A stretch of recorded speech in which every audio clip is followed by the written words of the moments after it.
K Suresh ಅವ್ರನ್ನ ಸೋಲಿಸ್ಬೇಕು ಅಂತ.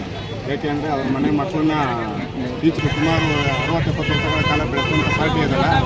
ಏನಾಯ್ತು ಅದು ಪಾರ್ಟಿ? ಆ ಚಿಹ್ನೆ ಎಲ್ಲೋಯ್ತು? ಹೌದಲ್ವಾ? ನೀವು ಆಮೇಲೆ ನೀವು ವಿಡಿಯೋದಲ್ಲೇನು ಅಂತಂದರೆ ಸುಮ್ಮನೆ ಇಲ್ಲದೇ ಇರೋದು ನೀವೇ ಗಾಸಿಗೆ ಬಗ್ಗಿಸ್ಬಿಡ್ತೀವಿ. ನೀವು ಗೊತ್ತಾಗಿರ್ತಾನೆ, ನೀವೇ ನೋಡ್ಕೊಂಡಿರ್ತಾನೆ. ಅಭಿವೃದ್ಧಿ ಆಗಿದೆಯಾ ಇಲ್ವಾ ನೀವೇ ಹೇಳಿ. ಆಯಿತು, ಈ ಕ್ಷೇತ್ರ ಅಭಿವೃದ್ಧಿ ಹೊಂದಿದೆಯಾ ಇಲ್ವಾ? ನಮ್ಮ ಎಂ ಪಿಯವ್ರು ಕೆಲಸ ಮಾಡಿದಾರಾ ಇಲ್ವಾ?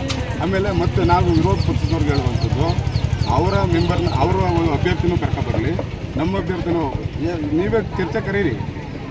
ಅಭಿವೃದ್ಧಿ ಯಾರು, ಅಭಿವೃದ್ಧಿ ಯಾವ ರಾಜ್ಯ ಮಾಡ್ತಾರೆ, ಮತ್ತು ಇಲ್ಲಿ ವಾಸ್ತವಾಂಶ ಏನು, ಜನರ ಸಮಸ್ಯೆ ಏನು ಅಂತ, ಜನರ ನಾಡಿ ಮಿಡಿತ ಏನು ಅನ್ನೋದು ಡಿ ಕೆ ಸುರೇಶ್ ಸಾಹೇಬ್ರು ಮಾತ್ರ ಗೊತ್ತಿರೋದು.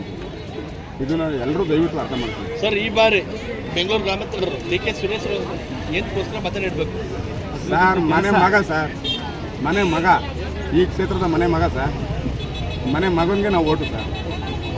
ಏನು ಓಟ್ ಹಾಕಬೇಕು ಅಂತ ನೀವು ಕೇಳ್ತಾ ಇದ್ದೀರಲ್ಲ, ಅಭಿವೃದ್ಧಿಗೋಸ್ಕರ ಸರ್, ಈ ನಾಡಿನ ಧ್ವನಿಗೋಸ್ಕರ ಸರ್. ಸಂಸತ್ತಲ್ಲಿ ಟೇಬಲ್ನ ಕುಟ್ಟುವಂಥ ವ್ಯಕ್ತಿ ಬೇಕಲ್ಲ ಸರ್.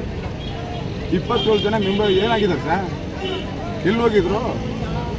ಇವತ್ತು ಮೊನ್ನೆ ಎಲ್ಲ ಮಾತಾಡ್ತಿದ್ರಲ್ಲ, ಯಾವುದೋ ತುಂಬಿ ಯಾವುದೋ ತೋರಿಸ್ಕೊಂಡು ದೇವೇಗೌಡರು ಸಾಹೇಬರು, ಯಾಕೆ ಇದಕ್ಕೆ ಕಾವೇರಿ ಪರವಾಗಿ ಮಾತಾಡ್ತಾ ಇಲ್ಲ? ಕೊಡಿಸ್ಲಿ, ಮೇಕೆದಾಟು ನಮ್ಮ ಸಾಹೇಬರು ಮಾಡ್ತಾರೆ. ಮೊನ್ನೆ ಹೇಳಿದ್ರು ಮೇಕೆದಾಟು ಇದು ಯಾವುದೋ DPR ಆಗಬೇಕಾದ್ರೆ ನಾನು ಮುಖ್ಯಮಂತ್ರಿ ಆಗಿದ್ದಂದ್ರೆ. ಅವ್ರು ಮುಖ್ಯಮಂತ್ರಿ ಆಗಿದ್ರು, ಆದ್ರೆ ನಿಜವಾಗ್ಲೂ ಅದನ್ನ ಜಾರಿಗೆ ತಂದಂಥದ್ದು ಜಲಸಂಪನ್ಮೂಲ ಸಚಿವರಾದಂಥ ಡಿ ಕೆ ಶಿವಕುಮಾರ್ ಸಾಹೇಬರು. ಅದು ಗೊತ್ತಿದೆ ಫಸ್ಟ್ ಅವ್ರಿಗೆ, ಅದರ ಅರ್ಥ ಮಾಡ್ಕೋಬೇಕು ಅವರು. ಸರ್, ಇವತ್ತು ಕೇಂದ್ರದಿಂದ ಡಿ ಕೆ ಸುರೇಶ್ ಅವರನ್ನ ಬಣಿಸೋಸ್ಕರ ಹಲವಾರು ನಾಯಕರು, ಅದರಲ್ಲೂ ಅಮಿತ್ ಶಾ ಕೂಡ ಬಂದು ಚನ್ನಪಟ್ಟಣದಲ್ಲಿ ರ್ಯಾಲಿ ಮಾಡಿಬಿಟ್ಟು ಹೋಗಿದ್ರೆ 5 ಲಕ್ಷ ಲೀಡಲ್ಲಿ CM ಮಂಜುನಾಥ್ ಗೆಲ್ತಾರೆ ಅಂತ. ಇದ್ರ ಬಗ್ಗೆ ಏನು ಹೇಳ್ತೀರಿ ನೀವು? ಯೋಗೇಶ್ವರ್ ಸಾಹೇಬರು ಮತ್ತು ಇವರು ಕುಮಾರಸ್ವಾಮಿ ಸಾಹೇಬರು ಇಬ್ಬರು ಜಿದ್ದಿ ನಡೀತಲ್ಲ, ಅವತ್ತು ಅಮಿತ್ ಶಾ ಅವರು ಮಾಡಿದ್ರು ತಾನೆ, ರ್ಯಾಲಿ ಮಾಡಿದ್ರು ತಾನೆ. ಏನಾಯ್ತು ಕ್ಷೇತ್ರ ವಿನ್ ಆಯ್ತಾ? ಏನಾಯ್ತು?